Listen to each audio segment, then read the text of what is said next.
Democratic Republic of Congo.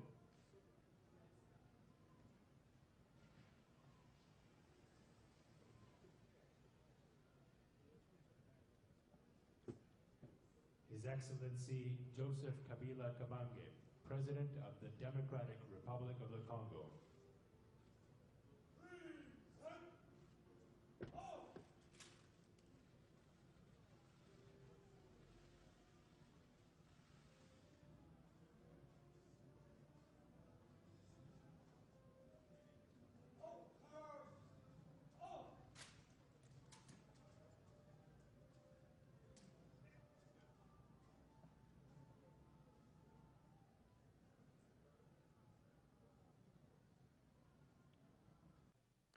Bonjour, bonsoir, partout où vous nous suivez, c'est votre humble serviteur, le pasteur Bienvenu Messalin. Nous sommes en live sur Welcome TV, où vous allez TV, RDC, télévision et congolais.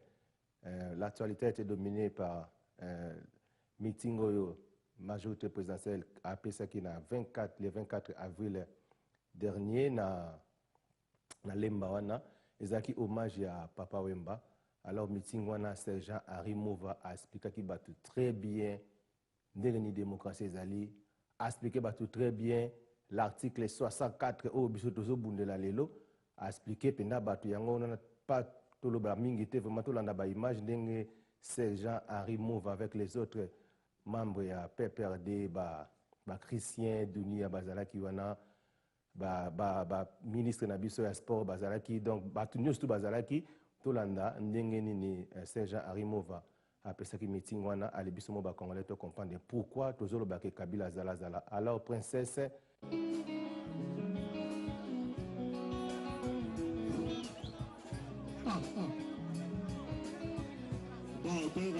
Merci s'il vous plaît. Merci s'il vous plaît.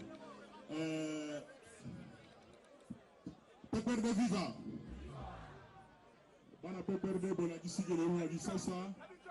Et nous avons ça la film éternellement dans la kinde que PPRD et de la terre, papa.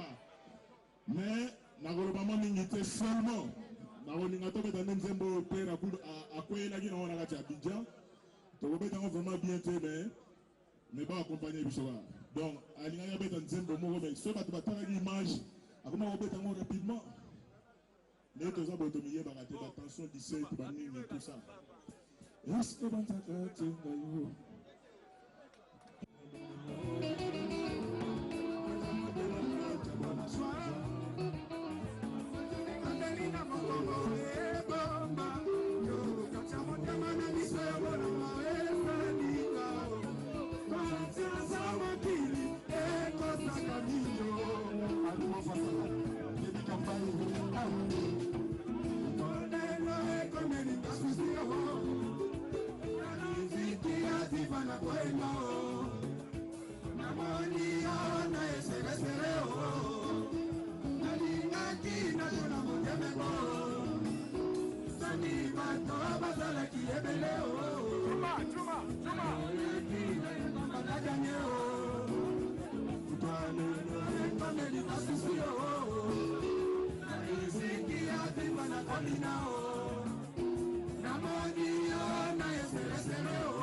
Le vieux musée Papa Wemba, Chungwemba Dio Pene Kikumba, Akoufi, l'arme à la main, artiste juste debout. Nandenge Molière, Akoufeli, na podium Azoyemba, alobi oliongo annulé Lululu Oyo, le prévoyant qui va faire le 24, pour profiter d'un mot pour la ça, ma condoléance, la mokonzi ya mboka, na tout le peuple congolais, tous les Kinois, na tous les membres ya PPRD. PPRD viva! Combat le peuple congolais, abundaki pour na rejoindre démocratie. La date il y a 26 ans de cela, Bawe bazalaki ko résister pendant 32 ans. Bango tout. Basalaka lingomba na bango wana. MPR na mususu. Bazalaki ko résister na puissance ya peuple. Le 24 bandimaki que peuple za makasi koleka bango. Eza boyete. Bango ki bazalaki wana. Le 24 wana c'est mardi là. Bango tout bazalaki wana.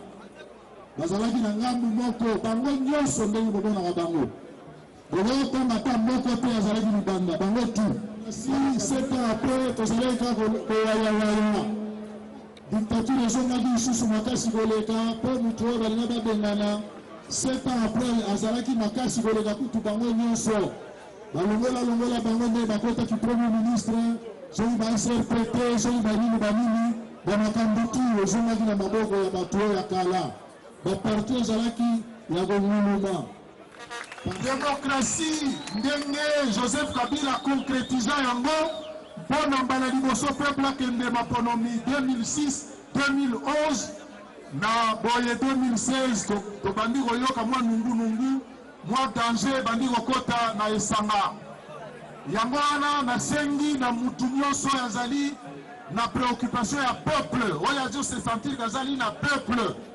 À partir de l'élo, Zala Mobundeli Mboka, Zala Mobundeli démocratie. Et au nom de cela, quand nous avons la constitution ya Sika, Totiaki article Moko na Katiwana, oyo permettre na Congolais nyoso. Ceux qui sentir que la démocratie est commis en danger, au Telemi, au Bundisi Bango, ezala batu ya Libanda, ezala batu ya Kati, ceux qui mutabandi. Alingi acha mwa mobulu na ba institution démocratique na ndenge boponaki Joseph Kabila nano silisi manda na yete atoseki ya silisi avant maponani esalema azali kaka boyeske boyeba kango seki azali kaka soki oye kotia mobulu tokotelemela yo na nini na article Bamama olati article 64 botelema batutuba mona etumbala biso ya sika ekomi article 64 botala coup sur coup ndenge alati CGA Shadari mama yeyo article 64 ezali arme de destruction massive na biso tobombaki yango mpona emungula yeba te bango bakanisaki ka article 64 ezalaki mpona bango nzoka nde bato batiaki yango babiso yeyo ntango tomoni ke barebele oyo ndenge bayaki soki tosalaka angele te balingaki babotola biso pouvoir na liboso ya stade eske bomoni bango bango baleki wana bomoni bango basali sangana me bazali soki 43 mawa bale ezobetama kuna baekipe nini futu bapeti bayobeta bale bango mpe bosala mitini toyebisaki bino komeka mozingo na mosapi te mai eza mozingo tro na kalamu wana ifo koyekola ndenge koyekola makambo ya mai oye bozali bazali il paraît 48 bakorige mosusu